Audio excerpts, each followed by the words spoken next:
Bismillahirrahmanirrahim. Kita akan melanjutkan lagi pembahasan kita mengenai laporan akuntansi perusahaan dagang, di mana di sebelumnya kita sudah belajar mengenai entry sales journal, process journal, cash receipt, kemudian cash payment journal. Nah, di part ke-8 ini kita akan melanjutkan pembahasan kita dan melanjutkan latihan-latihan kita di akuntansi perusahaan dagang bagian petty cash. Sebelumnya kita sudah pernah membahas petty cash itu adalah sama dengan voucher kas kecil, bisa disebut dengan voucher kas kecil. Nah, petty cash ini adalah jurnal yang digunakan untuk mencatat setiap transaksi pengeluaran rumah tangga perusahaan. Artinya dua yang menjadi ciri dari petty cash, yaitu satu, jurnal ini hanya digunakan untuk mencatat pengeluaran rumah tangga kantor yang sifatnya nominalnya kecil. Nah, yang kedua, nominal untuk petty cash ini tidak lebih dari 5 juta ke atas. Atau bisa disimpulkan, petty cash ini hanya mencatat pengeluaran rumah tangga kantor hanya dari 5 juta bahkan dari 4 juta ke bawah. Jadi ketika nanti kalau misalnya kita sudah menganalisis bukti transaksi kita selama 1 bulan, kemudian kita menemukan pengeluaran kas untuk rumah tangga kantor, tetapi pengeluarannya hanya sedikit, bisa jadi 5 atau 4 juta ke bawah, nah maka itu masuknya atau dicatatnya ke petty cash atau jurnal petty cash. Nah, kemudian silahkan kita dibuka soalnya yang ini, yang bukti transaksi dari 1 sampai dengan 21. Kemudian silahkan disiapkan pensilnya, jangan menggunakan ballpoint, gunakan pensil saja supaya kalau misalnya ada kesalahan tinggal dihapus saja. Kita lihat jurnalnya. Di sini ada kolom date, ini seperti biasa untuk tanggal, yang ini untuk nomor dokumen. Nah, ini untuk description. Description ini diisi misalnya untuk pembelian alat tulis. Nah, di sini diketikkan atau dituliskan, atau misalnya perusahaan kita membutuhkan konsumsi rapat, atau perusahaan kita mengeluarkan uang untuk membayar listrik, air, dan telepon. Nah, ditulisnya di sini. Kemudian di kolom debit ada account name. Nah, account name ini digunakan untuk mengelompokkan pengeluaran kita itu termasuk ke jenis apa. Misalnya, kalau misalnya pada tanggal 1 Desember 2021 kita itu mengeluarkan sejumlah uang untuk pembelian konsumsi rapat, misalnya hanya Rp400.000. Nah, maka di sini disebutkan account name-nya. Nah, pembelian konsumsi rapat itu masuknya ke apa? Misalnya ke accrued expense atau expense payable. Nah, di sini ditulisnya di sini di bagian account name. Nah, di sini ACC nomornya adalah nomor akunnya. Nomor akunnya ditulis di sini, amount-nya di sini ditulis nominalnya. Kemudian di kolom kredit ada petty cash, berarti ini pindahan dari account name dan pindahan dari amount, pindahkan ke sini. Jadi nanti antara debit dan kredit, amount dan petty cash itu balance. Ya. Satu kali lagi, di description biasanya kita isi dengan nama toko atau misalnya nama supplier kita atau nama customer kita. Nah, maka kalau di petty cash tidak disebutkan nama tokonya atau nama suppliernya atau nama customernya, tetapi jenis kegiatan pengeluaran kita. Nah, kalau account name-nya adalah tipe atau kelompok atau jenis akun daripada kegiatan pengeluaran kita. Nah, supaya lebih paham lagi, kita mulai saja dibuka soalnya. Kita lihat dari dokumen 1 sampai dengan dokumen 21 ada berapa jenis voucher kas kecil atau petty cash. Bisa dilihat. Nah, ada di dokumen 2, karena kita sudah mulai melakukan analisis transaksi dari awal. Jadi hari ini, saat ini kita hanya tinggal memilih saja mana yang termasuk petty cash. Di dokumen 2 ada petty cash. Tanggal pengeluaran kas kecilnya itu tanggal 3 Desember. Kita pindahkan ke sini.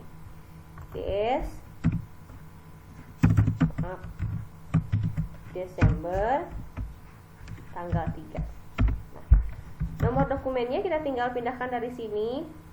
VKK 1201 itu artinya voucher kas kecil bagian pertama. Pindahkan ke sini. Nah, description-nya dibayarkan kepada toko Denting Gumilang sebesar 2.621.100. Kita lihat keterangannya. Pembelian berbagai keperluan rumah tangga kantor untuk bulan Desember 2021 dicatat sebagai other operating expense dengan nomor akunnya 6200. Nah, maka di sini di description-nya tinggal diisikan saja pembelian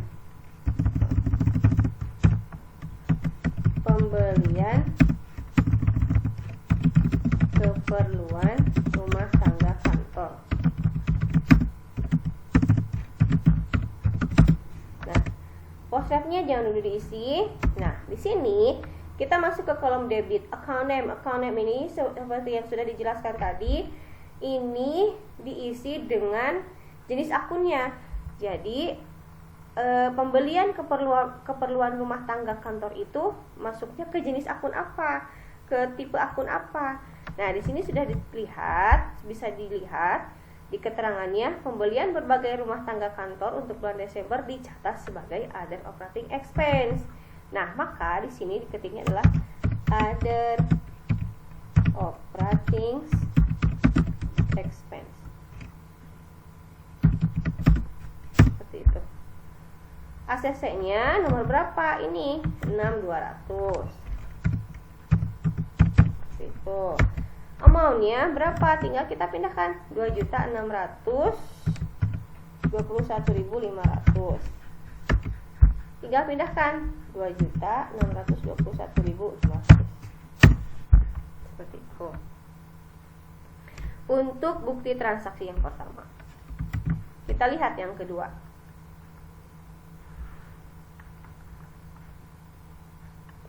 Ada lagi di dokumen voucher kas. Nah, dokumen 11. Di dokumen 11, voucher kas kecil itu terjadi pada tanggal 20 Desember. Tinggal ketikkan di sini 20. Kita pindahkan lagi ini di sini. Kemudian voucher kas kecil ini dibayarkan kepada Bank Jaya Cash. Jumlahnya 2.652.500 untuk pembayaran rekening listrik, air, dan telepon yang terhutang bulan November 2021 dicatat sebagai accrued expense.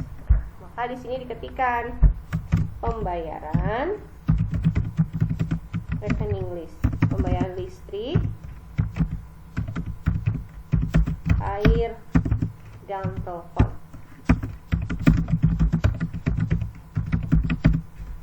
Dicatat sebagai accrued expense.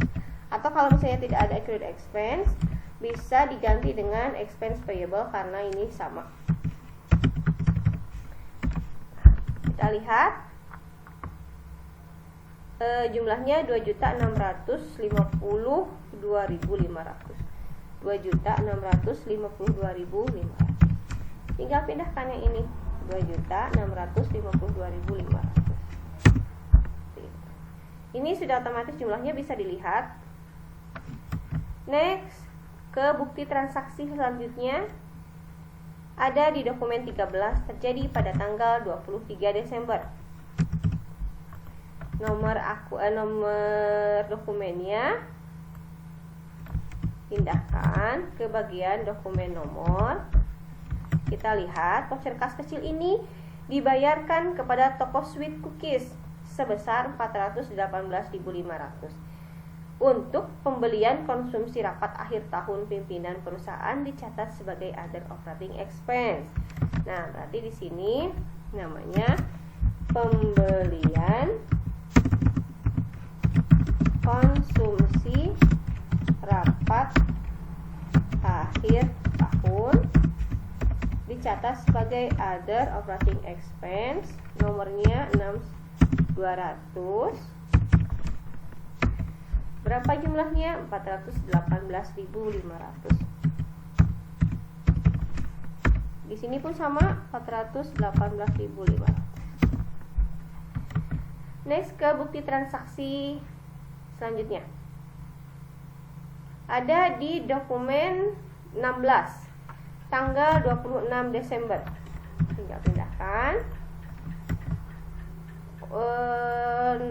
invoice nomor dokumennya. Kemudian voucher kas kecil ini dibayarkan kepada PT Jaga Jagijaya sebesar 634.500 untuk pembayaran iuran kebersihan keamanan bulan Desember, dicatat sebagai other operating expense. Nah, di sini dicatat sebagai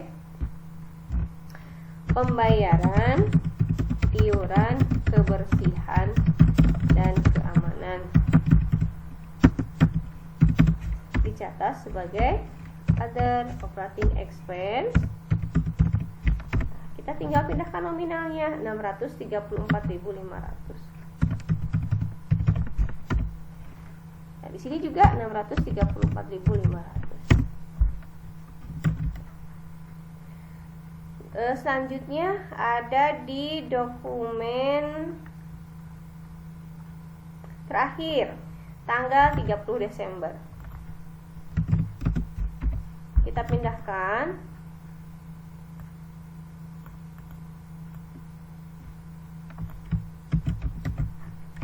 sini.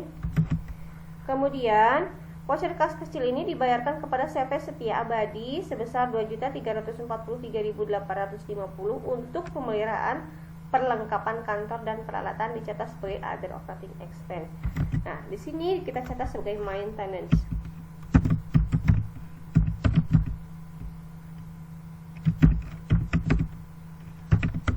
Peralatan kantor dicatat sebagai other operating expense sebesar 2.343.850.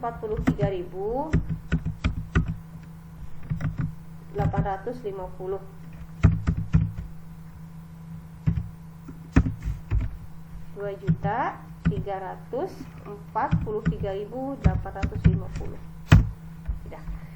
Ini adalah hasil rekapitulasi transaksi petty cash di bulan Desember 2021. Total ada 6 transaksi. Kita lihat hasilnya. Di kolom debit, di bagian amount-nya 8.670.850. Kemudian di kolom kredit bagian petty cash 8.670.850. Dari sini saja kita sudah bisa lihat bahwa antara debit dan kredit sudah balance. Nah, kita pindahkan saja ke bagian recapitulation sebagai salah satu syarat administrasi kita. Kita tinggal pindahkan amount ke bagian debit, kemudian petty cash ke bagian kredit. Nah, ini sudah sama, berarti rekapitulasi kita, entry transaksi kita sudah betul karena antara debit dan kredit sudah balance. Terima kasih. Kalau misalnya sudah ada kalau ada pertanyaan mengenai penjelasan petty cash yang belum jelas, silahkan diketik di kolom komentar. Nanti kita akan bahas sama-sama. Terima kasih.